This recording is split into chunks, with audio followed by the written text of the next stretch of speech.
Hello, and welcome to the turbulent world of Middle East soccer, or Mid East Soccer podcast. I'm your host, James Dorsey. Please subscribe to my YouTube channel and click the notification button for more updates. Also, please share your comments and suggestions. We take them seriously and within reason try to accommodate them.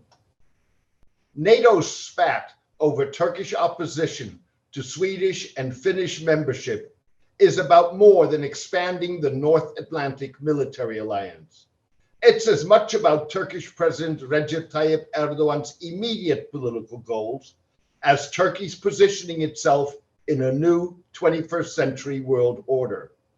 On its surface, the spat is about Turkish efforts to hinder support for Kurdish ethnic, cultural, and national aspirations in Turkey, Syria, and Iraq, and a crackdown on alleged supporters of a preacher who lives in exile in the United States.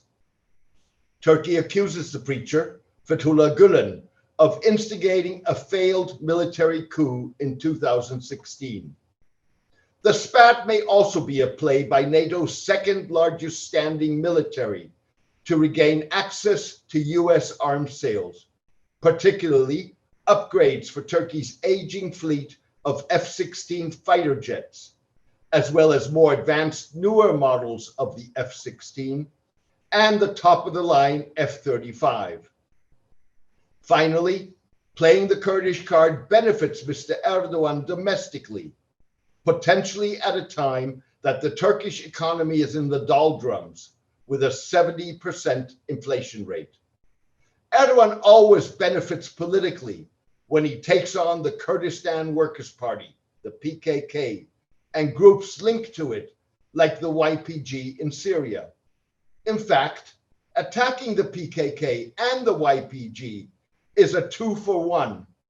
Erdogan is seen to take on genuine terrorists and separatists, and at the same time, he gets to take a swipe at the United States, which taps into the vast reservoir of anti-Americanism in Turkey, said Middle East scholar Stephen Cook.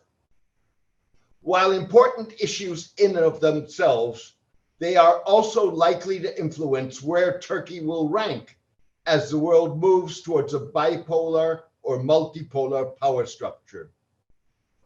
The battle over perceived Scandinavian and mainly Swedish support for Kurdish aspirations amounts to the degree to which the United States and Europe will continue to kick the can down on the road of what constitutes yet another Middle Eastern powder keg.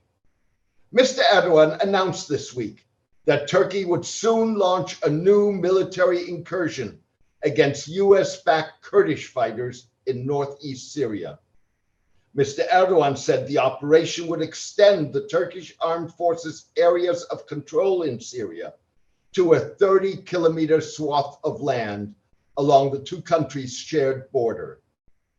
The main target of these operations will be areas which are centers of attacks to our country and safe zones, the president said. Turkey asserts that the US-backed People's Protection Units, or YPG, a Syrian militia that helped defeat the Islamic State, is an extension of the PKK. The PKK has waged a decades-long insurgency against Turkey, home to some 16 million Kurds. Turkey, the United States, and the European Union have designated the PKK as a terrorist organization. Mr. Erdogan charges that Sweden and Finland give the PKK sanctuary and is demanding that the two countries extradite the group's operatives. Turkey has not officially released the names of 33 people it wants to see extradited, but some were reported in Turkish media close to the government. Swedish media reported that a physician allegedly on the list had died 7 years ago and was not known to have had links to the PKK. Another person named was not resident in Sweden, while at least one other is a Swedish national. Swedish and Finnish officials were in Ankara this week to discuss Turkey's objections.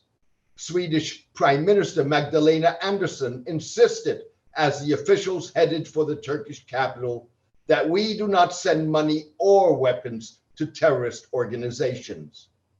Mr. Erdogan's military plans complicate Swedish and Finnish accession to NATO. The two Nordic states slapped an arms embargo on Ankara after its initial incursion into Syria in 2019. The Turkish leader has demanded the lifting of the embargo as part of any deal on Swedish and Finnish NATO membership.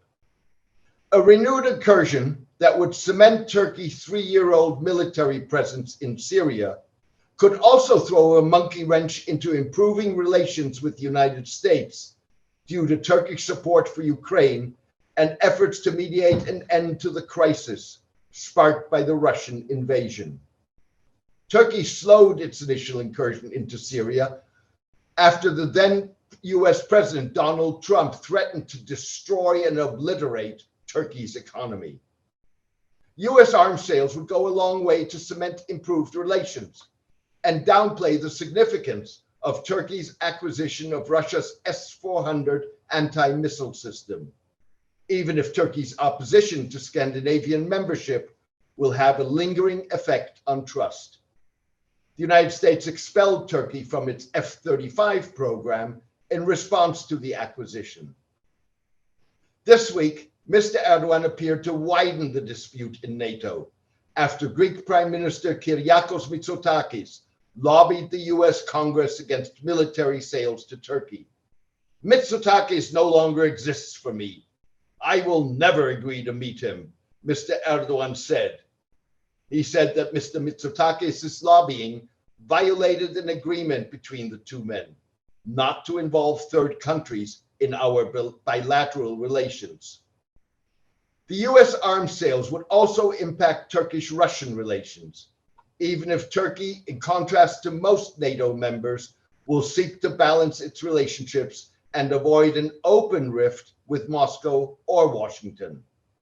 Russia's geopolitical revisionism is set to drive Turkey and the West relatively closer together in matters geopolitical and strategic, provided that Turkey's current blockage of Sweden and Finland's NATO membership bid is resolved in the not too distant future, said Turkey scholar Galip Dalay.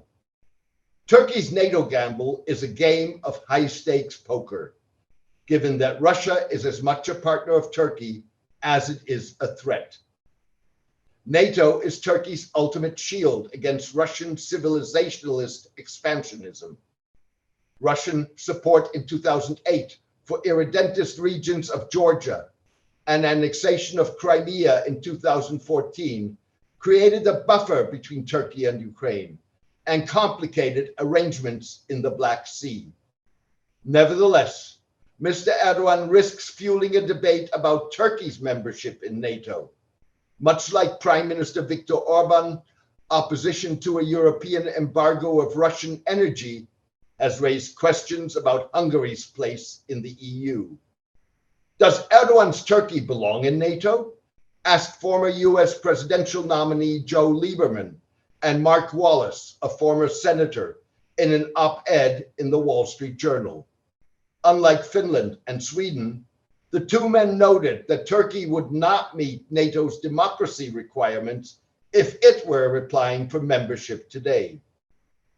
Turkey is a member of NATO, but under Mr. Erdogan, it no longer subscribes to the values that underpin this great alliance. Article 13 of the NATO Charter provides a mechanism for members to withdraw.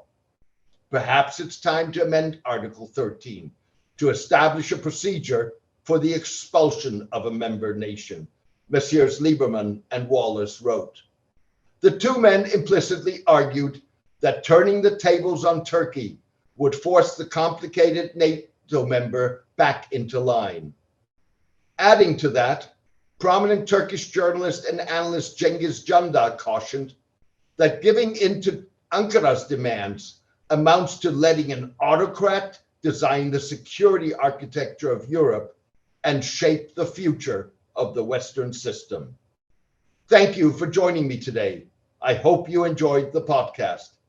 A written version of this podcast is on my blog, The Turbulent World of Middle East Soccer, at www.jamesmdorsey.net. Please join me for my next podcast in the coming days. All the best and take care.